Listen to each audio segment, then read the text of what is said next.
City news ని మీకు సమర్పించిన వారు Lakshmi Nilayam gated community apartment Shyamalanagar extension 11th line Guntur. నమస్కారం. సిటీ న్యూస్ కి స్వాగతం. కలెక్టరేట్ లో ప్రజా సమస్యల పరిష్కార వేదిక కార్యక్రమం జరిగింది. జిల్లా నలుమూల నుంచి వచ్చిన బాధితులు తమ సమస్యలు పరిష్కరించాలంటూ కలెక్టర్ సీఎం సాయికాంత్ వర్మకు వినతులు అందించారు. ప్రతి సోమవారం కలెక్టరేట్ లో నిర్వహించే ప్రజా సమస్యల పరిష్కార వేదికకు బాధితులు బారులు తీరారు. ఫిర్యాదులను జిల్లా ఉన్నతాధికారులు స్వీకరించారు. ఆయా సమస్యల పరిష్కారంకు తగు చర్యలు తీసుకుంటామని భరోసా కల్పించారు. ఉండవల్లి గ్రామాన్ని ల్యాండ్ పూలింగ్ నుంచి మినహాయింపు ఇవ్వాలని ఉండవల్లి గ్రామస్తులు కలెక్టర్కు వినతి పత్రం అందజేశారు. ల్యాండ్ పూలింగ్ లో ముందు తీసుకున్న భూములనే ఇంతవరకు అభివృద్ది చేయలేదని, తమ నోటికాడి భూములను లాక్కోవద్దని ఉండవల్లి గ్రామస్తుడు మున్నంగి వీర శ్రీధర్ రెడ్డి వేడుకున్నారు. తమ కుటుంబ పరిస్థితి సరిగ్గా లేక మంత్రి పెమ్మసానికి మొరపెట్టుకోగా రేషన్ షాపు మంజూరు చేశారని రామిరెడ్డి తోటకు చెందిన షేక్ బుజ్జి తెలిపారు. అయితే ఆన్లైన్ చేసేందుకు డాక్రా సీఓ సరోజిని 50,000 డిమాండ్ చేస్తున్నారని ఆవేదన వ్యక్తం చేస్తున్నారు. తమకు న్యాయం చేయాలని వేడుకున్నారు. ఎవరైతే లోకల్ గా ఉన్నారో వాళ్ళు వచ్చి ఆర్పీ గారు, డోక్రా సంఘం ఆర్పీ గారు వచ్చి తీర్మానం తీశారు. ఆ డీటీ గారు కూడా వచ్చి సంతకాలు చేయించుకున్నారు. మా డోక్రా గ్రూప్ సంఘమైన సీఓ గారు ఉన్నారో ఆమె వచ్చి మీకు రేషన్ డిపో వస్తే మాకేంటన్నా మాకేంటి లాభం అని చెప్పి ఒక వారం తిప్పుకొని ప్రస్తుతం ఆమె 50,000 రూపాయలు అడుగుతున్నారండి. 50,000 ఇస్తేనే నేను సంతకం పెడతాను, నేను సంతకం పెడితేనే ఆన్లైన్ అయింది, లేకపోతే కాదు కాబట్టి నాకు డబ్బులు ఇస్తే పెడతామన్నారు. దీనిపైన కలెక్టర్ గారికి ఒక అర్జీ పెట్టుకున్నాం. మాకు న్యాయం చేయండి, మాకు వచ్చే డిపోను ఏర్పాటు చేయమని చెప్పుకుంటే ఆయన న్యాయం చేస్తానని హామీ ఇచ్చారు. ప్రతిరోజు భయపడి నిద్రలే రాత్రులు ఎన్నో గడుపుతున్నాం. మా తాత లేదో ఒక 30 సెంట్లు 40 సెంట్లు అలా ఇచ్చారు. దాన్నన్నా కాపాడుకోవాలనే ఉద్దేశంతో సపోజ్ మేము భూమి ఇచ్చాము ఉండవల్లిలో. మాకు ఒక అరెకరం ఉందండి. మా 5 ఉన్నారు. మా నాన్నలు 5 అన్నదమ్ములు 2 ఆడపిల్లలు. మా తాత ఇచ్చింది ఒక మొత్తం కలిపి ఎకరం 30 సెంట్లు, తలా 10 సెంట్లు వచ్చింది.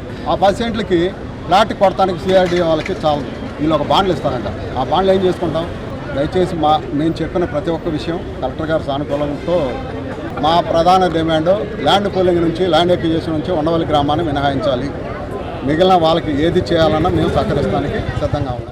ఇంటర్నెట్ చరిత్రలో సంచలనం సిటీ బ్రాడ్బ్యాండ్. ఇప్పుడు ఇంటింటికి ఇంటర్నెట్, సిటీ నుంచి గ్రామం వరకు అదే స్పీడ్. మీరు ఈ రోజే సిటీ బ్రాడ్బ్యాండ్ కుటుంబంలో చేరండి. అత్యున్నత స్థాయి కార్పొరేట్ వైద్య సేవలు ఇప్పుడు అందరికీ అందుబాటులో. అత్యాధునిక పరికరాలతో అత్యున్నత స్థాయి వైద్య సేవలు అందిస్తున్న హాస్పిటల్ ఆంధ్ర ప్రైమ్ హాస్పిటల్. 25 సంవత్సరాలుగా గౌతమి గ్రూప్ ఆఫ్ ఇన్స్టిట్యూషన్స్ వారిచే నడపబడుతున్న సంస్థ. స్థాపించిన మొదటి సంవత్సరం నుండి 95% ఫలితాలు సాధిస్తున్న విద్యా సంస్థ Shri Gautami degree and PG college. అన్ని రాష్ట్రాల్లో కన్నా ఏపీలోనే పెట్రోల్ డీజిల్ ధరలు అధికంగా ఉన్నాయని మాజీ మంత్రి అంబటి రాంబాబు ధ్వజమెత్తారు. రాష్ట్రంలో పెరిగిన పెట్రోల్ డీజిల్ ధరలను తగ్గించాలంటూ వైసీపీ శ్రేణులు కలెక్టరేట్లో ఆందోళన కార్యక్రమం నిర్వహించారు. ఈ సందర్భంగా జిల్లా అధ్యక్షులు అంబటి రాంబాబు మీడియాతో మాట్లాడారు. ఎన్నికల సమయంలో లోకేష్ రాష్ట్ర ట్యాక్సులు తగ్గించి ధరలు తగ్గిస్తామని హామీ ఇచ్చి విస్మరించారని ఎద్దేవా చేశారు. రెడ్ బుక్ నా మీద కాదు, జనసేన వాళ్ల మీద కూడా అమలు చేస్తున్నారన్నారు. ముట్లూరు ఘర్షణలో జనసేన వాళ్లపైన కేసులు పెట్టి టీడీపీకి చెందిన కళ్యాణ చక్రవర్తిపై పెట్టిన కేసును మాఫీ చేస్తున్నారని అన్నారు. కార్యకర్తల ఆత్మగౌరవం కాపాడుతాను అన్న పవన్ కళ్యాణ్ ఎందుకు స్పందించడం లేదని ప్రశ్నించారు. పెంచిన పెట్రోల్ డీజిల్ ధరలను తగ్గించాలని, లేకుంటే రాష్ట్ర వ్యాప్తంగా ఉద్యమాలు చేస్తామని హెచ్చరించారు. అనంతరం కలెక్టర్ సాయికాంత్ వర్మకు మెమరాండం అందించారు. ఈ కార్యక్రమంలో నగర అధ్యక్షురాలు నూరి ఫాతిమా, నిమ్మగాయల రాజనారాయణ, ఇతర ముఖ్య నాయకులు పాల్గొన్నారు. నారా చంద్రబాబు నాయుడు గారి కుమారుడు లోకేష్ గారు, ఆయన మేము అధికారంలో ఉన్నప్పుడు, వారు అపోజిషన్లో ఉన్నప్పుడు పెట్రోల్ ధరలు విపరీతంగా పెరిగిపోయాయి. దీనికి కారణం రాష్ట్ర ప్రభుత్వం విధించేటటువంటి లోకల్ ట్యాక్సెస్. ఆ లోకల్ ట్యాక్సెస్ని మేము తొలగిస్తాం, మేము అధికారంలోకి వస్తే ధర తగ్గించేస్తాం అని చెప్పినటువంటి ప్రబుద్ధుడు. ఆయన అడుగుతా ఉన్నారు, ఏమండి ఆ రోజున మీరు మమ్మల్ని ఇలా అన్నారు కదా, ఇప్పుడు మీ ప్రభుత్వం వచ్చింది కదా, మరి లోకల్ ట్యాక్సెస్ వ్యాట్ తగ్గించి అన్ని రాష్ట్రాల కన్నా చౌకగా చేయొచ్చు కదా. అజేయుడు కమిషన్లు వచ్చాయితే చేస్తారు. హోటల్ రంగాన్ని పరిశ్రమగా గుర్తించి తగిన విధంగా రాయితీలు కల్పించాలని hotels and allied institutions welfare association ప్రతినిధులు డిమాండ్ చేశారు. హోటల్ రంగం ప్రస్తుతం తీవ్రమైన విపత్తులో ఒడిదుడుకులు ఎదుర్కొంటోందని చెప్పారు. ఈ మేరకు అసోసియేషన్ నూతన కార్యవర్గ ప్రమాణ స్వీకారోత్సవం గుంటూరులో ఘనంగా జరిగింది. నూతన అధ్యక్షుడిగా యనమదల సాంబశివరావు, కార్యనిర్వాహక కార్యదర్శి మంతెన వంశీకృష్ణరాజు, కోశాధికారిగా భీమవరపు హేమంత్, గౌరవ అధ్యక్షులుగా పొనకల బాలసుబ్రహ్మణ్యం తదితరులు ప్రమాణ స్వీకారం చేశారు. ఈ సందర్భంగా అసోసియేషన్ ప్రతినిధులు మీడియాతో మాట్లాడారు. హోటల్ యజమానుల సమస్యల పరిష్కారానికి కృషి చేస్తామని చెప్పారు. ఫుడ్ లైసెన్స్ తీసుకున్న తర్వాత మాత్రమే హోటల్స్ కొనసాగించాలని సూచించారు. గ్యాస్, లేబర్, జీఎస్టీ విషయంలో అనేక సమస్యలు ఎదురవుతాయని అన్నారు. ఖర్చులు పెరిగిన కారణంగానే ఆహార పదార్థాల ధరలు కూడా సాధారణంగా పెరగడం జరుగుతుందని వారు వెల్లడించారు. హోటల్ రంగాన్ని ఆదుకునేందుకు ప్రభుత్వం చర్యలు తీసుకోవాలని సూచించారు. మాకు ఈ అసోసియేషన్ అనేది ఈ సంఘటన ఏది ఎందుకంటే మాకున్న సమస్యలని పరిష్కరించుకోవటం ఏదైనా కొత్త వాళ్ళని మళ్ళీ మెంబర్షిప్ జాయిన్ చేసేసుకొని అవగాహన కల్పించుకోవడానికి ఎక్కువ ప్రాధాన్యత ఇవ్వడం జరుగుతుంది. ప్రతి విషయంలో కూడా ప్రతి వాళ్ళు హోటల్ రంగంలోకి రావడానికి ఉత్సాహపడుతూ ఉన్నారు. కానీ ఏంటంటే మినిమము అవగాహన లేని వాళ్ళు చాలామంది ఉంటున్నారు. ఏదో డబ్బులు ఉంటున్నాయి, హోటల్ పెట్టేస్తున్నాం, తర్వాత వర్కర్స్ని పెట్టాం, రన్ చేస్తున్నా, కానీ దానికి సంబంధించిన ఏమేంటి ఎలాంటి పరిమితులు ఉండాలి, నిబంధనలు ఉండాలి అనేది అవగాహన లోపం. పశ్చిమాసియా యుద్ధం వాతావరణం కారణంగా మనకి సమస్యలను దీనివల్ల నిత్యావసర వస్తువులు మొత్తం టోటల్ అన్నీ హోటల్ వ్యాపార రంగం అనేది కానీ స్వీట్ షాపులు కానీ బేకరీలు ఏవైనా చేసే పరిస్థితి అయితే లేదు. చాలా లాసుల్లో ఉన్నాం, చాలా ఇబ్బంది పడుతున్నాం. అందరూ మాకు ఏ డిపార్ట్మెంట్ వాళ్ళు అయినా మాకు సహకరించి మమ్మల్ని అందరినీ ఆదుకుంటారని మేము విన్నవించుకుంటున్నాం. వాళ్ళకి చాలా ఇబ్బందులు, ఇది ఎప్పుడూ రాలా, ఇది మరో కరోనా తర్వాత ఇది ఒక విపత్తు. దీన్ని ఏ డిపార్ట్మెంట్లు కూడా అందరూ మాకు సహాయం చేసి మేము అవసరమైతే సీఎం గారి దగ్గరికి వెళ్ళని ఈ నెల 23, 24 తేదీలో ప్రగతిశీల మహిళా సంఘం ఆధ్వర్యంలో ఆంధ్ర రాష్ట్ర 9వ మహాసభలు గుంటూరులో జరగనున్నాయి. బ్రాడీపేటలోని ఎస్హెచ్ఓలో జరిగిన మీడియా సమావేశంలో ప్రగతిశీల మహిళా సంఘం రాష్ట్ర అధ్యక్షురాలు ఎం లక్ష్మి, ప్రధాన కార్యదర్శి బి పద్మ మాట్లాడారు. మహిళలపై జరుగుతున్న దాడులకు, హింసకు వ్యతిరేకంగా ప్రగతిశీల మహిళా సంఘం పనిచేస్తుందన్నారు. మహిళా దృక్పథంతో పోరాడి సాధించిన హక్కులను, చట్టాలను అమలు చేయాల్సిన ప్రభుత్వం మహిళా సంస్కరణల పేరుతో నిర్జీవం చేస్తుందని మండిపడ్డారు. మహిళల సమస్యల పట్ల మహాసభల్లో చర్చ జరుగుతుందని, ప్రతి ఒక్కరూ పాల్గొని జయప్రదం చేయాలని పిలుపునిచ్చారు. ఈ కార్యక్రమంలో సంఘం నాయకులు పాల్గొన్నారు. నూతన న్యాయ చట్టాలు మహిళా దృక్కోణంతో దాన్ని ఎట్లా పరిష్కారం చేయాలి, ఎలా దాన్ని ముందుకు తీసుకెళ్ళాలి, మా కర్తవ్యం ఏంటి అని చెప్పనే దాని మీద కూడా ఒక క్లాసు నిర్వహిస్తూ ఉన్నాం. దాన్ని జహరా గారు చెప్తారు. అదేవిధంగా మన కాచాయిని గారు ఆవిడ కూడా నెక్స్ట్ డే క్లాస్ని బోధిస్తారు. తను కూడా హిందుత్వము, మహిళలు ఎట్లా ఈ హిందుత్వ భావజాలానికి మహిళలు బలవుతూ ఉన్నారు అని చెప్పనే దాని మీద కూడా తను ఉంటుంది.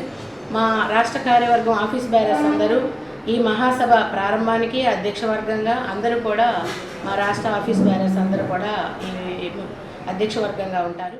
పోరాడి సాధించుకున్న హక్కులన్నీ కూడా అమలు కావాలనే ఉద్దేశంతో ప్రధానంగా ఈ మహాసభలో చర్చ జరగబోతుంది. అనేక సంబంధించి చేసిన కార్యక్రమాలను కూడా రివ్యూ చేసుకొని భవిష్యత్తులో కూడా పోరాట పిలుపులు ఇవ్వడం జరుగుతుంది. మహిళల యొక్క ఉపాధి, నివాసము, జీవించే హక్కులపై జరుగుతున్న దాడి ఏదైతే ఉందో ఇంటా బయట, పనిలో, బడిలో, గుడిలో, బడిలో ఈరోజు అదేవిధంగా మహిళలకు సంబంధించిన దాంట్లో అన్నింటి పగలు రాత్రి ఒంటరిగా కానీ సామూహికంగా కానీ రక్షణ కానీ భద్రత కానీ కల్పించాల్సిన ప్రభుత్వాలు ఎక్కడ కల్పించలేని తనం ఏదైతే ఉందో ఈ విధానాలన్నిటికీ వ్యతిరేకంగా ప్రభుత్వం సంబంధించిన విషయాలన్నింటిలో కూడా జిల్లా ఎస్పీ కార్యాలయంలో ప్రజా సమస్యల పరిష్కార వేదిక కార్యక్రమం జరిగింది. జిల్లా నలుమూల నుంచి వచ్చిన బాధితులు తమ సమస్యలు పరిష్కరించాలంటూ ఎస్పీ కార్యాలయంలో అధికారులకు వినతులు ఇచ్చారు. ప్రతి సోమవారం ఎస్పీ కార్యాలయంలో నిర్వహించే ప్రజా సమస్యల పరిష్కార వేదికకు బాధితులు భారీగా తరలివచ్చారు.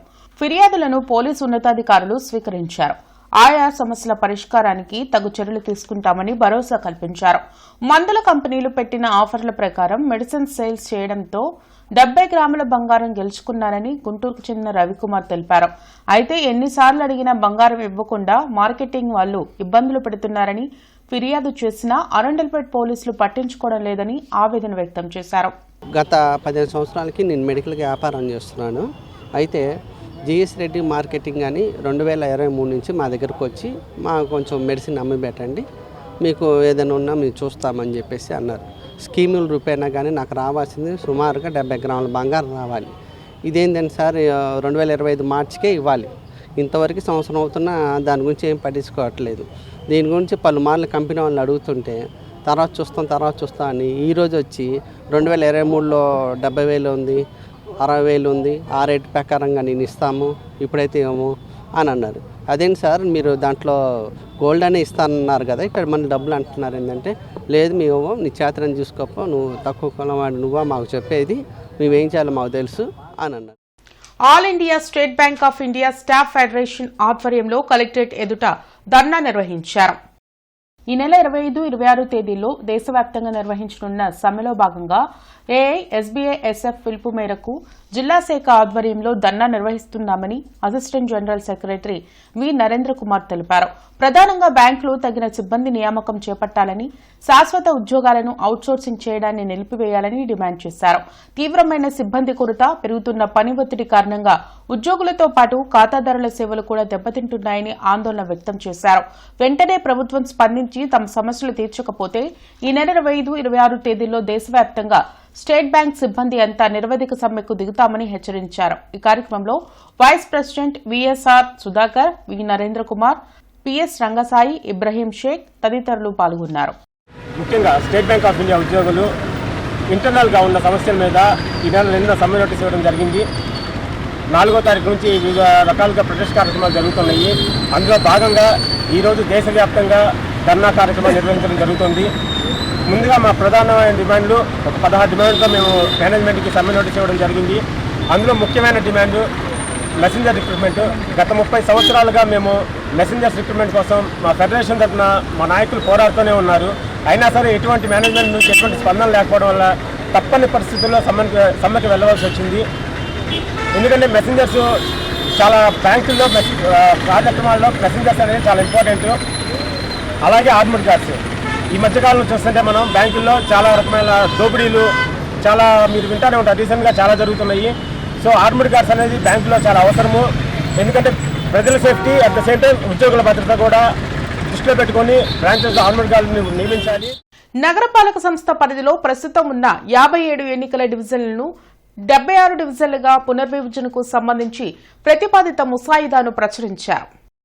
డివిజన్ల సరిహద్దులతో కూడిన ప్రతిపాదిత ముసాయిదాను అధికారికంగా ప్రచురిస్తామన్నారు. నగరపాలక సంస్థ ప్రధాన కార్యాలయం, ప్రభుత్వ కార్యాలయాల నోటీస్ బోర్డులపై ఈ ముసాయిదాను ప్రజల కోసం ప్రదర్శించారు. 2011 జనాభా లెక్కల ఆధారంగా ముసాయిదాను రూపొందించినట్లు తెలిపారు. దీనిపై ప్రజలు, ప్రజాప్రతినిధులు, రాజకీయ పార్టీలు, ప్రజా సంఘాల ప్రతినిధులు తమ అభిప్రాయాలు, సలహాలు, సూచనలను ఈ నెల 24వ తేదీ సాయంత్రం 5 గంటల్లోపు జీఎంసీ ప్రధాన కార్యాలయ పట్టణ ప్రణాళిక విభాగంలో రాతపూర్వకంగా సమర్పించాలని కమిషనర్ కోరారు.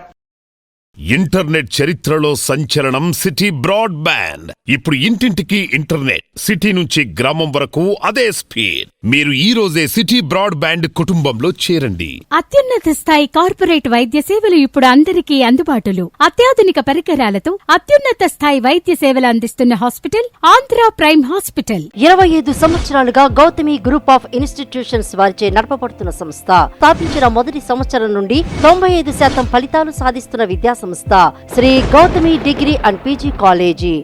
ఉక్రెయిన్లోని జపోరుజియా మెడికల్ యూనివర్సిటీలో 6వ సంవత్సరం ఎంబీబీఎస్ చదువుతున్న నిడుముక్కలకు చెందిన మౌనిక ఉక్రెయిన్లో యుద్ధం కారణంగా ఉజ్బెకిస్తాన్లోని తష్కెంట్ యూనివర్సిటీకి బదిలీ అయ్యారు. అయితే ఉక్రెయిన్ యుద్ధం, తండ్రి ఆరోగ్యం బాలేకపోవడం వల్ల ఆర్థిక పరిస్థితి అనుకూలించక చదువు మధ్యలోనే ఆపవలసి వచ్చింది. ఈ విషయాన్ని బ్రాడీపేట 5వ లైన్ 17వ అడ్డరోడ్లో ఉన్న శ్రీ బడబాండ్ల ప్రతాప వీరాంజనేయ స్వామి ఆలయ కమిటీ దృష్టికి తీసుకురాగా ఆలయ ప్రెసిడెంట్ పన్నాల విశ్వనాథం భారతీయ టీవీకి చెందిన పృథ్వీరాజ్కి తెలపగా వారి సహకారంతో 99,732 రూపాయలు సేకరించి శ్రీ బడబాండ్ల ప్రతాప వీరాంజనేయ స్వామి ఆలయం తరపున వైద్య విద్యార్థిని తల్లికి అందిస్తున్నట్లు ఆలయ ధర్మకర్త పన్నాల విశ్వనాథం తెలిపారు. కార్యక్రమంలో భారతీయ టీవీ వ్యవస్థాపకులు పృథ్వీరాజు, ఆలయ సమన్వయకర్తలు విజయలక్ష్మి, శరత్ కుమార్, ప్రముఖ న్యాయవాది సత్యనారాయణ తదితరులు పాల్గొన్నారు. ఇవి ఇప్పటి వరకున్న వార్తా వివరాలు. మరికొన్ని వార్తా వివరాలతో మళ్ళీ కలుద్దాం. అంతవరకు సెలవు, నమస్కారం. సిటీ న్యూస్ ని మీకు సమర్పించిన వారు Lakshmi Nilayam, gated community apartment, Shyamalanagar extension 11th line, Guntur.